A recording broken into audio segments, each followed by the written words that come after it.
Hey everyone, glad you're back. Jesus, when he was here, was talking to the church leaders and he told them that they would travel over land and sea to make one convert, and when they found him, they would make him twice as much a son of hell as they were. Just before he said that, he said, You are not entering the kingdom, you refuse to enter the kingdom, and you're preventing other people from entering as well. These are the church leaders. So imagine how effective it is when Satan has people leading the church who refuse to walk with God and prevent other people from doing it who would like to. Now, how would they do that? And how would that work? You see, when it comes right down to it, whether or not we choose to follow God is largely dependent on how we see Him.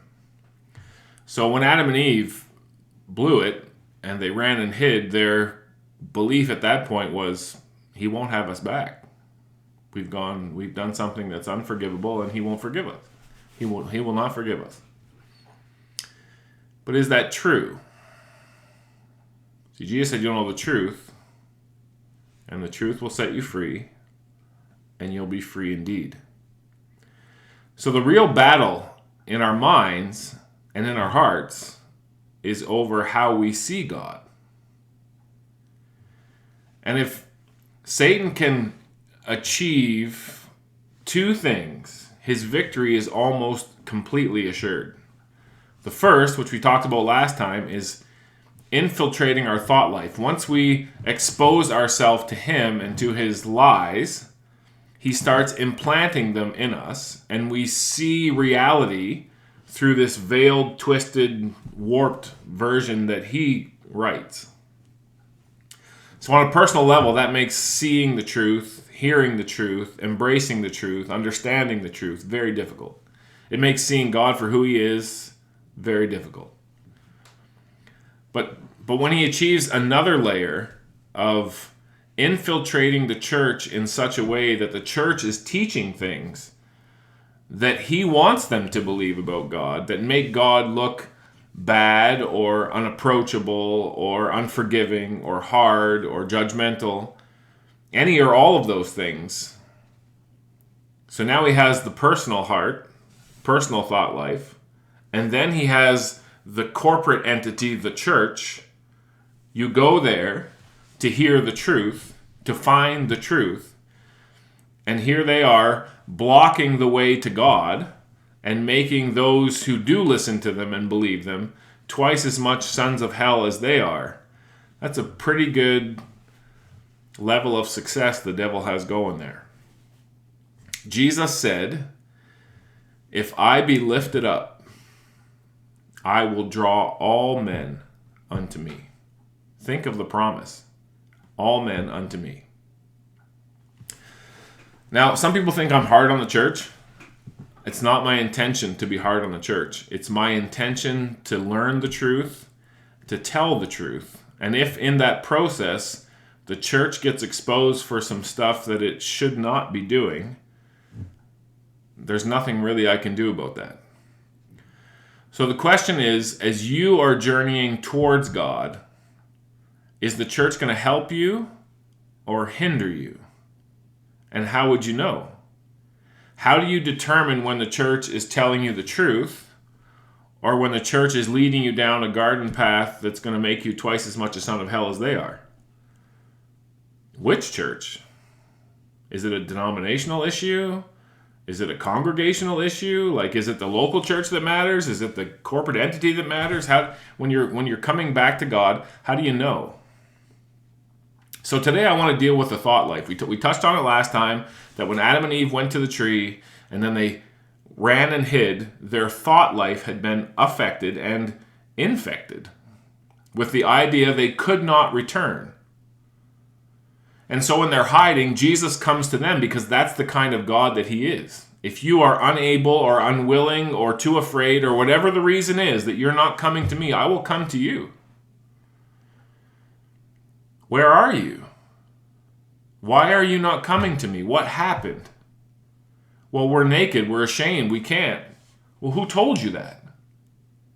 You've been to the tree. You've been to the tree. It's one thing for the tree to have influence over us individually. It's something else altogether when the tree of lies is planted in the institution that's supposed to be the bridge to God. Today I'm going to deal with one teaching that has infected Christianity. Thankfully, it has not infected my particular denomination to any great degree, although we will deal with some stuff on that line later. Within Christianity, there are two schools of thought. One's called Calvinism, one's called Arminianism. Whether or not you remember those terms, not really that important, but that you understand the concepts behind those terms, much more important. Calvinism comes from a former Christian teacher from centuries ago, John Calvin, and the other one, Arminianism. Calvinism believes that God is ultimately in control of everything. The positive side, and I don't want to disparage anyone who holds this belief. I have friends that I love and respect who hold these beliefs. I wish and hope that they grow out of them and realize how destructive they are. Calvinism, the positive side is that they hold a high view of God's sovereignty and power, that he is the ruler of the universe, which he is. But God's way of ruling and our way of ruling are not the same. So when we read about God and his rulership, we impose our view and understanding of what that is on him. So pushed to the extreme, Calvinism says that God is absolutely in control of everything, that everything that happens was planned out by God. It's all his will, which means that every murder and every rape and every case of abuse, it's God's will. God planned it that way. It also means that everybody who's saved was God's plan, and everybody who's lost is God's plan. And to make it a step worse, many of these Christians also believe falsely, which we'll deal with in another video, that those who are lost are going to consciously burn and suffer and be tormented forever and ever and ever without end in hell. So you have a God, apparently, according to this teaching, who planned out everything, that everything is just unfolding. We're basically puppets in a play. We really don't have any choice. We're just doing what God designed and planned for us to do. And that part of his plan is for people to be lost and then tormented forever and ever and ever for not choosing him when they really had no ability to choose him to begin with because he planned for them not to. Again, Jesus said you will know the truth, and the truth will set you free, and you'll be free indeed. So, what is the truth? Do we have a choice? Well, the Bible says, Jesus said, I came to seek and save the lost. Why would he come to seek and save people that he planned to be lost to begin with? Doesn't make sense. The most famous verse in the Bible, for God so loved the world that he gave his only begotten Son, that whosoever should believe in him will not perish but have everlasting life. Whosoever means anyone, everyone. Jesus also said, if anyone comes to me, I will not cast them away. You say, well, yeah, but they won't come to him because he planned for them not to come to him. Well, Peter was dealing with people in his day who were mocking, and looking into the future, he knew there would be more people mocking and saying, well, Jesus said he was going to return. Where is he? He's not coming back. He's never coming back. And then Peter said, well, he's not slow. He's not slack. He's not lazy. He's not delayed. He's intentional about it. He's not willing that any should perish, but that all should come to eternal life. Why would he wait and not want anyone to perish if he planned from the beginning that many were going to perish? If that was his design and it was implanted and nothing could be done about it. You see, this view that God is absolute, that he has complete control, it simply isn't true. Arminianism has a very different view where it says that God is sovereign, God does have a plan, and God's plan will be carried forward. But the subjective part is who will get to participate in that? Who will choose to be part of that? In other words, I could plan a trip to the Holy Land, for example. And I could put the word out. Anyone who wants to come, anyone who hears about this, let me know. I'll give you the details. You can come. Some will hear and choose to come. Some will hear and choose not to come. But my plan to go will continue. I will go, and whoever wishes to come with me will go. That's the Arminian view. Jesus, why would the Bible make invitations? Whosoever will, let him come. Why would that invitation be there? Why would Joshua say, choose you this day whom you will serve? But there's an even more important element that gets into our thinking that we don't realize when we teach things like this. You see, once people get the idea that God has chosen some to be good people and some to be bad people and some to be saved and some to be lost, then it's very easy for Satan to fuel the idea you can't come to him.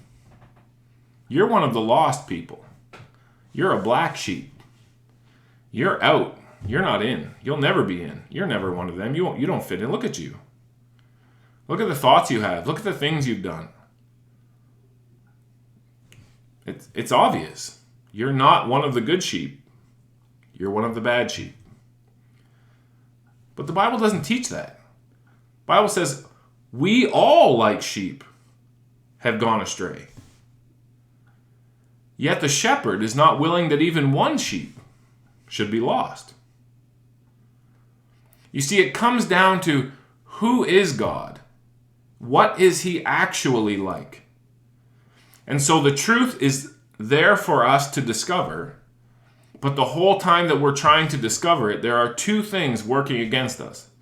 One is the thoughts and the feelings within our own hearts that Satan is constantly manipulating, putting in messages that aren't true.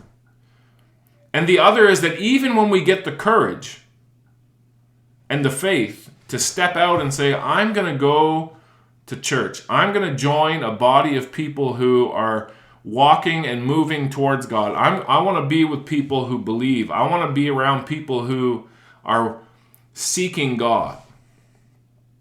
And so you get up the courage and you go, and then you end up in a place where there's more things being said that are not true than are true.